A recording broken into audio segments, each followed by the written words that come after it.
Okay, and hello everyone, welcome back to this course. So last class we were looking at the fuel cell construction, and we saw that it has different components. Primarily we have the electrolyte at the center, and then it is sandwiched between the two electrodes, that is anode and cathode. So here I have taken the example of typical polymer electrolyte membrane based fuel cell, which is also abbreviated as PEMFC, and the entire assembly, which is called as membrane electrode assembly, is surrounded by a pair of gaskets on the either side. And once we have this assembly ready and surrounded by the gasket, then it is put up in the between the pair of bipolar plates. If it is a single cell, it is called as monopolar plate, and then we have the current collectors and the end plates on the both sides. So as we can see, all these reactions that we have seen so far, that is hydrogen getting oxidized to protons and electrons on anode side, and at cathode we have these protons, electrons combining with oxygen to form product water.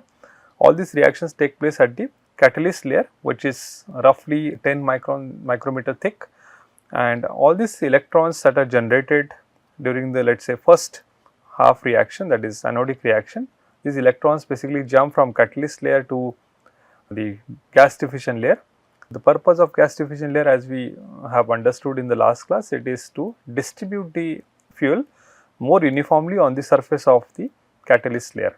So once we pass the hydrogen, in this case, once we pass this fuel through bipolar plates, and when it flows through these channels, we have also seen the different flow field designs. We have also seen one typical serpentine flow field pattern in the previous lectures. So once it flows through this channel, it diffuses through this diffusion layer, and that is why it is called as gas diffusion layer, and it then reaches the catalyst layer where the reactions take place. So once at anodic side, once these electrons are generated, they again jump back to this diffusion layer, and from diffusion layer to again come back to bipolar plate or monopolar plate, and again travel to the current collector where they are collected, and then they are basically taken to the external circuit, that is where we get the current. And once they reach the cathode, on the cathodic side through cathodic current collector, they again jump back to the monopolar plate in this case, and again to the diffusion layer, and then that is how they reach the catalyst layer of the cathode on the cathode side, and that is where the cathodic reaction, that is protons plus electrons plus oxygen that produces water, that reaction takes place at the cathodic catalyst layer. So if we want this reactions to take place on the respective electrodes, and if we want these electrons to flow through the desired path or the path that we have constructed, the electrolyte that is chosen in case of fuel cells or in case of electrolyzers has to be purely ionically conducting and should not have any electrical conduction as a property. So if that happens, then only we will not be able to have any electron flow across this electrolyte, and then the purpose for which this entire components are assembled will be served. So in other words, a solid polymer that we have in this case is only ionically conducting or has got very poor electrical conductivity. The typical solid polymer that we use in case of low temperature PEM based fuel cells is around 50 to 100 microns, and in some cases we also have 20 to 25 micrometer thick electrolyte, and we will see what happens when this electrolyte thickness gets reduced or increases. That is all about the construction, and we have also seen how this fuel cell are typically stacked in a given stack. So they are always arranged in series combination. So in other words, we have, let us say I have taken this example of two cells put up in a stack. So what happens is, when we have hydrogen supplied to the anode of the first cell, where we have this membrane electrode assembly 1, that is MEA1, and we have MEA2 on the other side. So when hydrogen gets oxidized to protons and electrons, these protons again pass through this E1, that is, let me call this as EL1. This is EL1 and this is EL2, that is electrolyte 1 and electrolyte 2. So protons pass to this first electrolyte, electrons again they are taken back through diffusion layer to the bipolar plate, and that is how the first anodic reaction takes place at the first cell on the left side. Similarly, if you look at this bipolar plate which is there at the center, it has got a dedicated pathways for hydrogen supply and hydrogen collection. Similarly, it has got the separate channels or the pathway for the oxygen supply and the oxygen collection. So, hydrogen, once it reaches the anode of the second cell, there also it gets oxidized to protons and electrons. Protons again pass to the second electrolyte, that is El2, towards the cathode of the second cell. So, that is how the anodic reactions at the respective electrodes take place. What happens with the cathodic reactions? So, if you want to have a cathodic reactions possible, we need to have electrons and protons that should reach the catalyst layer of the cathode or any cathode. So, protons have already been reached at the cathodes of the respective cells. What happens with the electrons is that if you look at this anode of the first cell, once these electrons are, once they jump to the bipolar plate of the first cell or the first anode, they are taken out, and then that is how they are supplied to the cathode of the second cell, and that is where the electrons are collected. They are again sent back to the cathode of the second cell here, and that is how the reactions take place at the, or these cathodic reactions takes place at the second cell on the cathodic side. So, that is how the reactions for the second cell gets completed. Now, if we focus our attention on cathode of the first cell, the protons have already been reached there. How are these electrons collected, or they are supplied at the cathode of the first cell? So, they come from the anode of the second cell, where once the oxidation of the hydrogen once that takes place, these electrons jump from the catalyst layer to the diffusion layer. From diffusion layer they come back to the bipolar plate, and from bipolar plate they are again transferred to the cathode of the first cell, and that is how these reactions at the cathode of the first cell also gets completed. So, all these cells work together in series combination, as we have already discussed this. The primary reason is because the fuel cells, typically in case of low temperature PEM fuel cells, the current that is produced by cell or each cell is pretty high. For example, if you have 300 centimeter square cell, that can typically produce around 300 amperes of current, if not even more. So, this current is marginally very high, and since putting these cells that are basically stacked together in a parallel combination, it is a slightly tedious job, because if the cells are connected in parallel series, parallel combination, the current will get added up, and so in this case, let us say we have two cells and each of these cells is producing 300 amperes of current, and if the cells are connected in parallel combination, we will have a total current flowing in this cell or in this stack will be around 600 amperes, and the voltage will remain constant. So, we have seen, let us say the voltage is around 5.5 volt. So, at 0.5 volt 600 amperes of current will be flowing through the stack if these cells are arranged in the parallel combination. So, that is a highly risky job, and that is why the cells are arranged in series combination, so that the current remains same. So, in this case, if we have 300 amperes of current flowing from one cell, the second cell will also have to tune itself around 300 amperes. The voltage may vary. The first cell might be operating at 0.5 volt, the second cell might be operating at 0.6 or 0.4 volt, depending upon the health of the cell, and that is how the potentials are added, and that is what we have seen, we can see here, right. So, current multiplied by the sum of the potentials, that will give out the total power that is produced by the stack. And if we have 10 cells in a stack, we can also add these potentials that are basically, they are the operating potentials of the every cell. Current remains the same, and then we can produce the, or rather calculate the total power of that stack. So, this is how stacking is typically done in fuel cells. Same is also case with the case of electrolyzers. Since the construction of the electrolyzer also remains similar, instead of getting current or the rather power from the fuel cell, here we need to supply the electricity, and then once we supply the electricity and the water gets split into gaseous, hydrogen and oxygen. However, the current again that is passing through every cell remains the same, and the voltage per unit cell gets added up, and that is how we can find out the total power that is supplied to the stack, that is the electrical power supplied to the stack.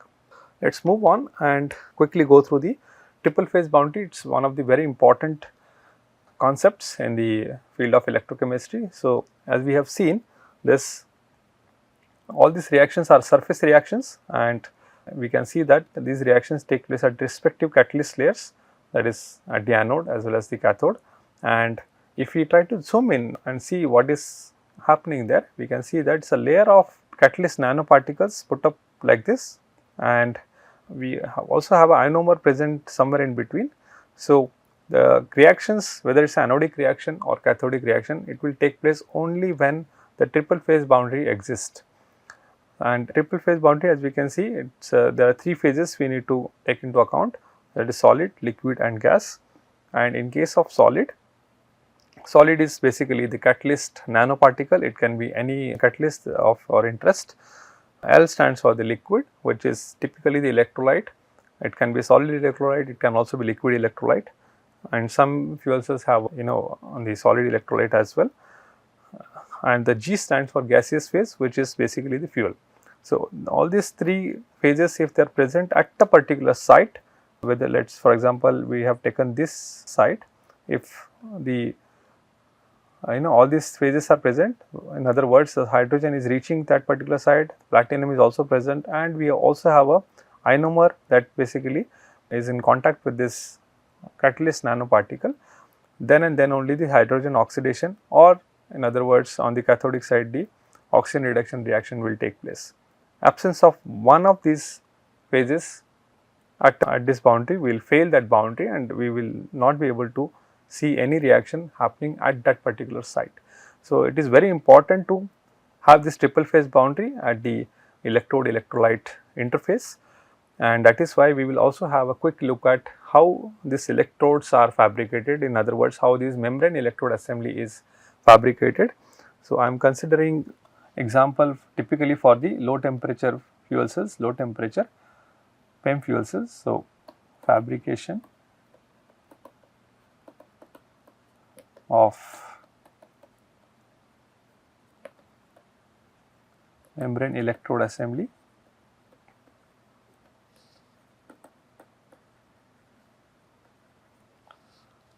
for I am talking about low temperature PEM based fuel cell, wherein commercially available Nafion membrane is used. This is just one representation of how MEA is prepared. The actual processes for assembly fabrication will vary depending upon the type and the electrolyte used. So, I am going to take this Nafion membrane, which is, let us say, 50 micrometer thick. So, what are the components that I am going to have? Let us say I am going to prepare roughly 2 cross 2 centimeter square cell. This is my active electrode area. So, active area is 2 cross 2, that is 4 centimeter square. So, entire calculations will be based on this active area. If the active area changes, the final weight of the catalyst that we are going to employ will also change.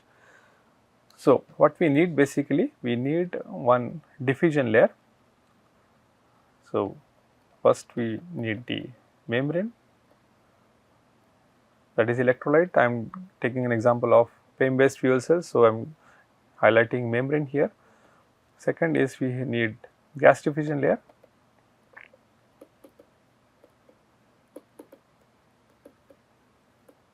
Which is also called as GDL. So, it can be typically, in case of low temperature fuel cells, it is typically carbon paper or cloth or carbon cloth. They typically have thickness around 400 to 500 micron meters. Then we also have to take the catalyst. So, catalyst is, let us say, platinum on carbon with some definite proportion. So, commercially we have 10 weight percent catalyst, 10 weight percent PTC, we have 20 weight percent PTC, 40 weight percent PTC, 60 weight percent PTC. So, we have to choose accordingly. and then we also have to have the Nafion ionomer, because if you are taking Nafion as a membrane, we have to also take the ionomer of the same material which is used in the preparation of membranes. So, ionomer, and of course, we have to have the isopropyl alcohol which is of analysis grade, and of course, we need a hot plate and a brush coatings. That is what we are going to discuss here. So let us say we take carbon paper. It is a bare carbon paper, it does not have microporous layer. So, in order to prepare the microporous layer, which is typically has carbon coated. So, if we take an example of this is, let us say, our carbon paper, bare carbon paper.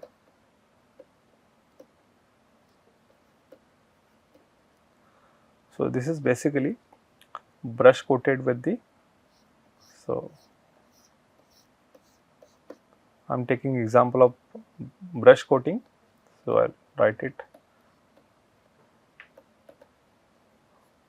So, brush coating method is one of the very fundamental methods that are very widely used in preparation of membrane electrode assemblies. There are different methods of coating this catalyst or preparation of microporous layers.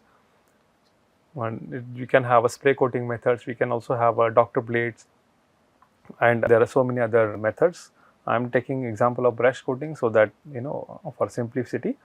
So, once we take the carbon paper, we have to coat the, so let me write it down. We have to coat the carbon slurry. Now, this carbon slurry is basically, we have to have a beaker and some isopropyl alcohol is added. So, this is isopropyl alcohol, in which the Vulcan XC72, this is a typical carbon powder that is used in preparation of microporous layer. So, I am talking about the preparation of microporous layer.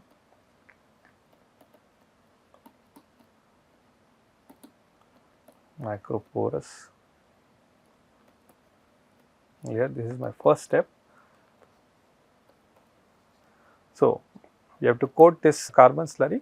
We have to take the Vulcan carbon in definite proportion, and that proportion will depend upon what is the active area of the electrode.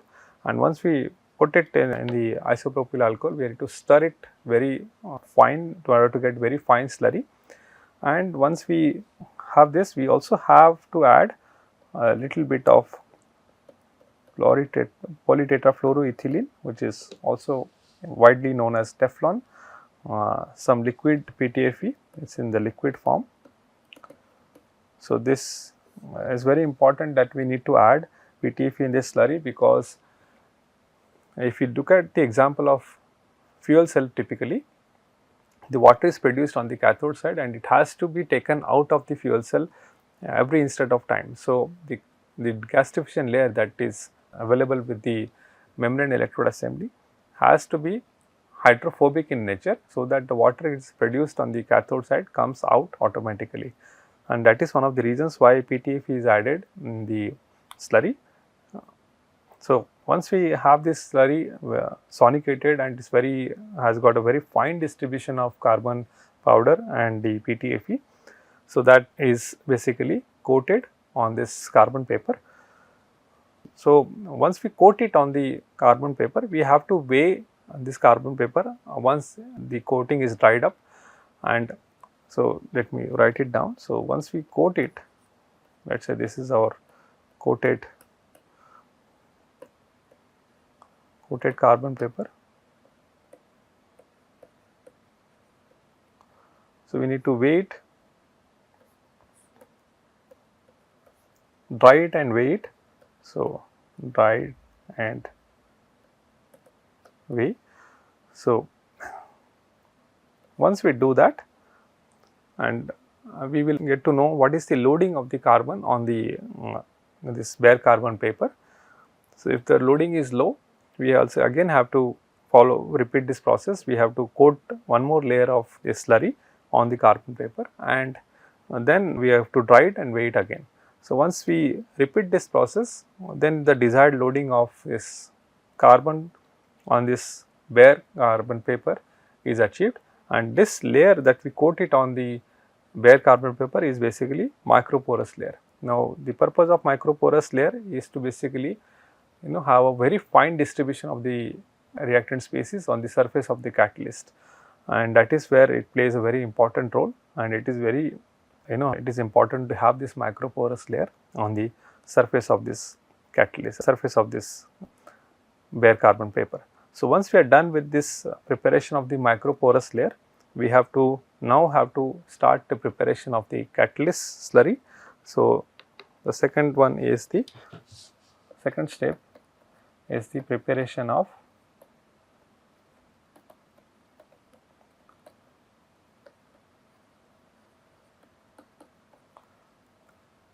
catalyst.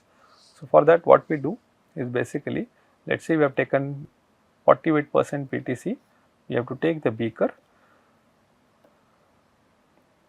and you have to first add the first step is to basically add the first step is to add the definite quantity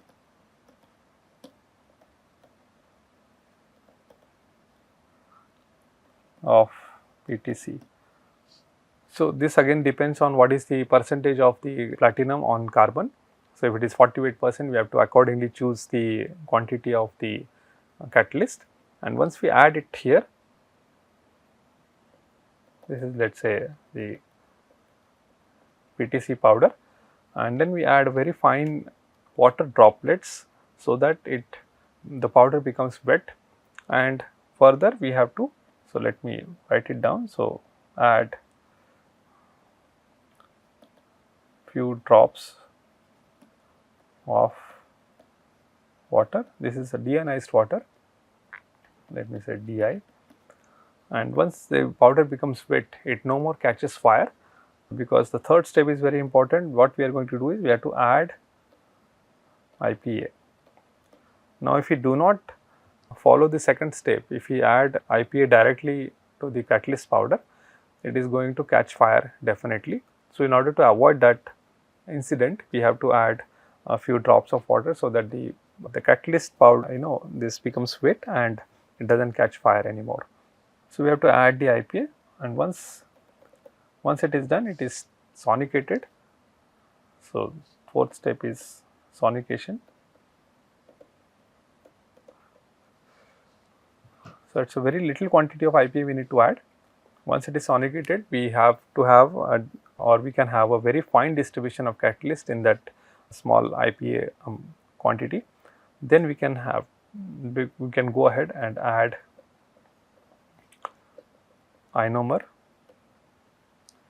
So, ionomer typically when it is if you are preparing the anode, the ionomer weight percent is around 7 weight percent. If it is a cathode that we are going to prepare, the ionomer quantity is roughly around 30 weight percent. This weight percent is with respect to the catalyst loading or catalyst quantity. Once we add the ionomer to the same solution, we again have to sonicate. So, let me write it and sonicate well. So, once we sonicate well, then we have a very fine dispersion of catalyst and ionomer in the solution, and then we can again go ahead and add more quantity of more quantity of isopropyl alcohol, so that we have a catalyst and the ionomer uniformly distributed in this slurry. Once we do that, then we can go ahead and have the carbon paper, which also has the microporous layer. So, we have this GDL plus MPL. MPL stands for the microporous layer, so which we have done in the previous step. So, which is taken and it is brush coated. So,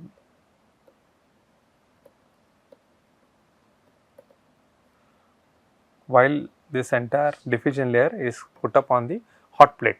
So, we need to have some heating arrangement there, because once we start coating the slurry, and we also need to ensure that the this IPA which is there in the slurry gets evaporated along with this water which was added initially. So, we have to again repeat this process. We have to, once we brush coat, we have to dry it. So, dry it and again weigh it, so that we finally get the GDE. This is called a GDE. This GDE stands for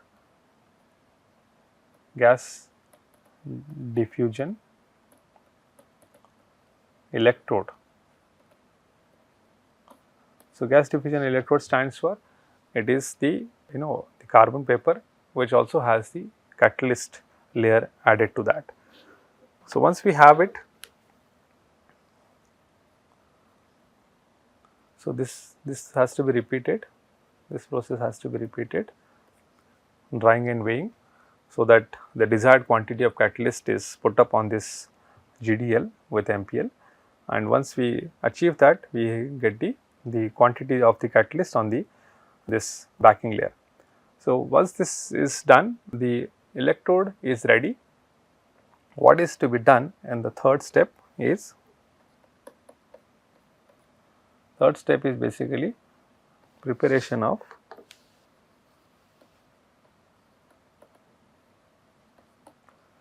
membrane electrode assembly.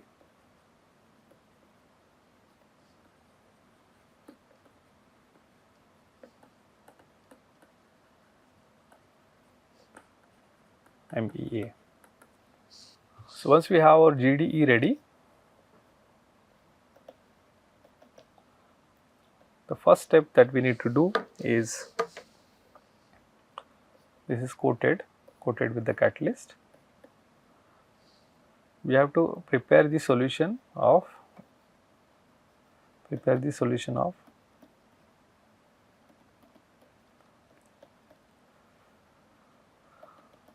ionomer and the IPA. They are typically equal weight percentage. So, it is 50-50 weight percent, and it is a very small quantity of this solution is to be prepared. Once we do that, we have to coat this GDE, coat with this solution ionomer plus IPA. Now, once we do that, we have to ensure that this coating is very fine, irrespective of what step we are at, whether we are preparing the microporous layer, whether we are preparing the catalyst layer, or whether we are coating this third step, that is ionomer and IPA.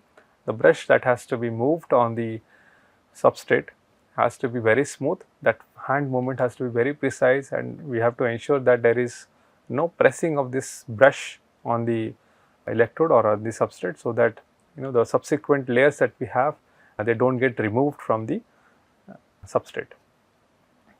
So, we have to add this layer of ionomer and IPA.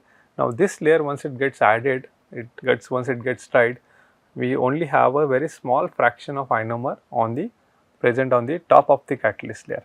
So, if we look at the side view of this, what we have done so far is we have taken the bare carbon paper. This is bare carbon paper. Let me write it here. We can also take carbon cloth. It is coated with microporous layer, or let me draw it with different color.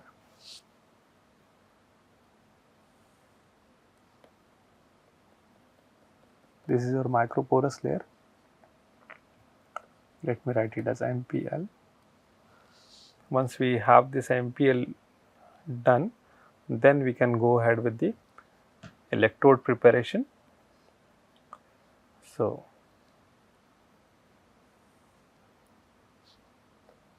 this is our electrode.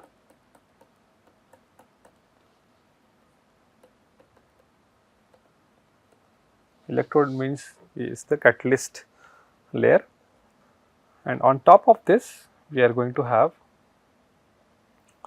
a very fine coating of ionomer and IPA. So, this is ionomer plus IPA. This IPA should be analysis grade, not the washing grade. So, once we have this, our electrode is prepared, is ready. This entire assembly is, or rather this set of coatings along with the bare carbon paper is called as GDE. So, this entire thing is your gas diffusion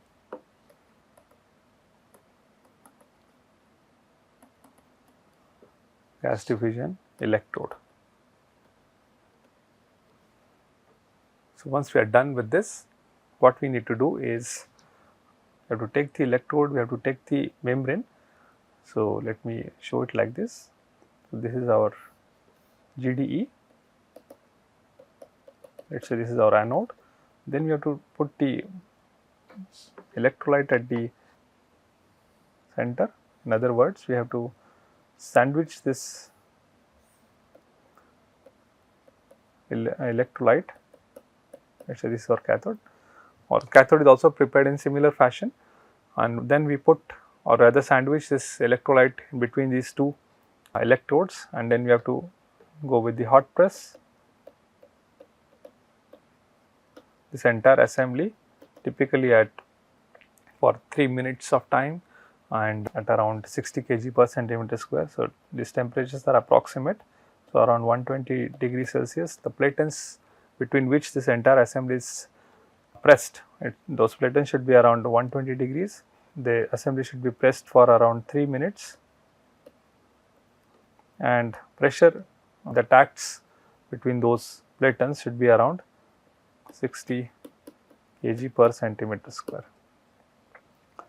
Of course, we need to take into account a lot of other precautions while we hot press this, and once we are done with this, we are ready with this MEA. So, what comes out is the one piece assembly of membrane electrode assembly. So, it is a one piece wherein the electrode and electrolyte are inseparable.